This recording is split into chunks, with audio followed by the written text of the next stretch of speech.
যে বিষয়টি এখন আসলে আমাদের সামনে নিয়ে আসা হয়েছে যে জাতীয় নির্বাচন আগে নাকি স্থানীয় নির্বাচন আগে, আমি মনে করি এই প্রশ্নটির মাধ্যমে নির্বাচন, জনগণ এবং ধোঁয়াশা এই তিনটা জিনিসকে মুখোমুখি দাঁড় করিয়ে দেওয়ার একটা গভীর ষড়যন্ত্র ইতিমধ্যে আমরা পরিলক্ষিত করছি এবং এটা দাঁড় করে দেওয়ার একটা ষড়যন্ত্র বলছেন কেন আসবো।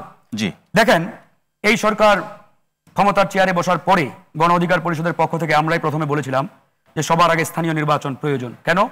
কারণ সারা বাংলাদেশে মোর দেন 30% মানুষ এখন আরবান এরিয়ায় বসবাস করে।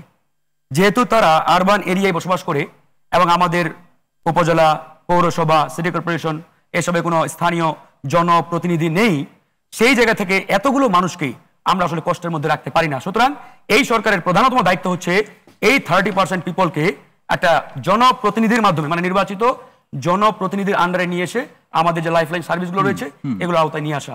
কিন্তু তখন সরকার আসলে আমাদের সেই কথায় কর্ণপাত করেন নাই। যখন যেটা প্রয়োজন, আমাদের ওই শরীফুজ্জামান ভাই খুব চমৎকারভাবে বলেছেন, ঈদের আগে আমার যখন নতুন শার্টের প্রয়োজন, কাপড়ের প্রয়োজন, যেটা দেখে আমি আনন্দিত হব, আনন্দ পাবো, সে একই জিনিস যখন আপনি 6 মাস পরে দেবেন, ওই ঈদের আনন্দ তো তখন আমি উপভোগ করতে পারবো না। এখন কথা হচ্ছে, যখন বাংলাদেশকে আমরা একটা টালমাটাল অবস্থার মধ্যে দেখতে পাচ্ছি, এখন আমাদের কি জাতীয় সংসদ দরকার, একটি নির্বাচিত প্রতিনিধি দরকার। যখন এই বাংলাদেশকে স্টেবল একটা জায়গায় নিয়ে যাওয়ার জন্য আসলে জাতীয় সংসদের মাধ্যমে নির্বাচিত সরকার ব্যতীত অন্য কোনো ইস্যুতে আসলে এখন যদি আমরা ডাইভার্ট হয়ে যাই বা সেদিকে যাই, তাহলে বাংলাদেশের যে বাংলাদেশ যেদিকে যাচ্ছে আসলে সেই স্টেবল জায়গার দিকে আমরা আসলে খুব একটা আপনি ষড়যন্ত্রের বিষয়টি বলছিলেন, হিসাবে দেখলেন কেন? আমাদের সরকার প্রধান ডক্টর মোহাম্মদ ইউনূস তিনি কিন্তু পরিষ্কারভাবে বলেছেন যে বাংলাদেশের জনগণ এবং রাজনৈতিক দলগুলো যদি ছোট পরিসরে সংস্কার চাই, তাহলে ডিসেম্বরের মধ্যে নির্বাচন হবে। কি নির্বাচন? জাতীয় নির্বাচন।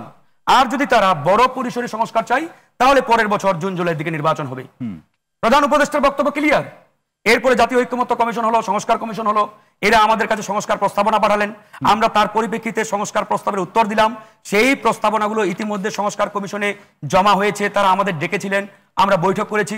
এখন আমাদের প্রশ্ন, মাননীয় প্রধান উপদেষ্টা নির্বাচনের রোডম্যাপ দিয়ে দিয়েছেন অলরেডি, একবারে ক্লিয়ার কাট। এখন জাতীয় ঐক্যমত্য রোডম্যাপ দিয়েছে, এটা তো রাজনৈতিক দল মনে করছে না। রাজনৈতিক দল মনে করে তারিখ না দেওয়া পর্যন্ত সেটি রোডম্যাপ হয় না। আমি মনে করি প্রধান উপদেষ্টার বক্তব্যে রাজনৈতিক জায়গা থেকে নির্বাচনের বিষয়টি নিয়ে যে একটা ধরেন যে ইস্যু ইতিমধ্যে ক্রিয়েট হয়েছে, সেই জায়গায় আমাদের খুব একটা আসলে ধোঁয়াশার মধ্যে থাকার কোনো সুযোগ নেই, একবারে ক্লিয়ার। এখন হ্যাঁ ক্লিয়ার। এখন আমাদের নির্বাচনটা হবে কত তারিখে, সেটাই তো আমি আসবো। এখন আমাদের বক্তব্য, প্রধান উপদেষ্টা বলেছেন ছোট পরিসরে সংস্কার চাইলে ডিসেম্বরের মধ্যে নির্বাচন, বড় পরিসরে চাইলে এর পরের বছর জুন জুলাইয়ের দিকে। এখন যেহেতু আমরা সেই সংস্কার প্রস্তাবের আলোকে আমাদের উত্তর ইতিমধ্যে দিয়েছি, এখন জাতীয় ঐক্যমত্য কমিশন যদি আমাদের জানায় যে আপনারা রাজনৈতিক দলগুলো মিলে আমাদের কাছে যে সংস্কার প্রস্তাবনাগুলো জমা দিয়েছেন, এই সংস্কার প্রস্তাবের যে পরিমাণ, এই পরিমাণটা ছোট, তাহলে ডিসেম্বরের মধ্যে নির্বাচন। এই পর্যায়ে ছোট্ট করে প্রশ্ন ফারুক ভাই, সেটি হচ্ছে এই উত্তর কিন্তু জাতীয় ঐক্যমত্য কমিশন দেবে, বল এখন তাদের কোর্টে না। কিন্তু আমার কথা হলো, জাতীয় ঐক্যমত্য কমিশন তো তার জায়গা থেকে ভাবে, গণ অধিকার পরিষদ কি ভাবছে, আপনারা কোন পরিসরের সংস্কার চান, ছোট পরিসর না বড় পরিসর? আমরা একবারেই পরিষ্কারভাবে বলেছি, অতি দ্রুত প্রয়োজনীয় সংস্কার শেষে জাতীয় নির্বাচন দিতে হবে। এই তো একটা ভেজালের কথা। না না, একবারে ছোট পরিসর বলেন না, ছোট বড় পরিসর বলেন, একবারে প্রয়োজনীয় সংস্কার শেষে জাতীয় নির্বাচনের দিকে এগিয়ে যেতে হবে। এখন এই প্রয়োজনীয় সংস্কার কি কি হতে পারে, এটা ইতিমধ্যে আমরা